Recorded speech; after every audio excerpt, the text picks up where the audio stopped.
ಅಯೋಧ್ಯೆಯಲ್ಲಿ ಶ್ರೀರಾಮ ಜನ್ಮ ತೀರ್ಥಕ್ಷೇತ್ರ ಟ್ರಸ್ಟ್ನ ನೇತೃತ್ವದಲ್ಲಿ ರಾಮ ಮಂದಿರ ನಿರ್ಮಾಣವಾಗ್ತಾ ಇದ್ದು ನಿಧಿ ಸಮರ್ಪಣಾ ಕಾರ್ಯ ನಡೀತಾ ಇದೆ. ಅಂತೆಯೇ ಪುತ್ತೂರಿನಿಂದ ನಿಧಿ ಸಂಗ್ರಹಕ್ಕಾಗಿ ನೂತನ ಕಾರ್ಯಾಲಯವನ್ನು ತೆರೆಯಲಾಗಿದ್ದು ಇಂದು ಕಾರ್ಯಾಲಯದ ಉದ್ಘಾಟನಾ ಕಾರ್ಯಕ್ರಮವು ಪುತ್ತೂರು ಶ್ರೀ ಮಹಾಲಿಂಗೇಶ್ವರ ದೇವಸ್ಥಾನದ ನಟರಾಜ ವೇದಿಕೆಯಲ್ಲಿ ನಡೆಯಿತು.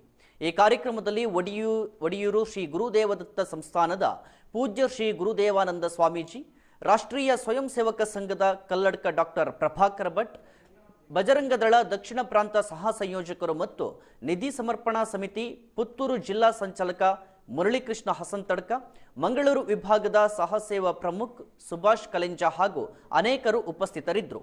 ಇನ್ನು ಅಯೋಧ್ಯೆಯಲ್ಲಿ ನಿರ್ಮಾಣವಾಗ್ತಾ ಇರುವ ಭವ್ಯ ಶ್ರೀರಾಮ ಮಂದಿರಕ್ಕೆ ಎಲ್ಲ ಹಿಂದೂಗಳ ಪರವಾಗಿ ನಿಧಿ ಇರಬೇಕು ಎನ್ನುವಂತಹ ನಿಟ್ಟಿನಲ್ಲಿ ನಿಧಿ ಸಂಗ್ರಹಕ್ಕೆ ಮುಂದಿನ ಜನವರಿ 15ರಿಂದ ಫೆಬ್ರವರಿ 27ರವರೆಗೆ 45 ದಿನಗಳ ಕಾಲ ನಿಧಿ ಸಮರ್ಪಣಾ ಅಭಿಯಾನವು ಇಡೀ ದೇಶಾದ್ಯಂತ ನಡೆಯಲಿದೆ.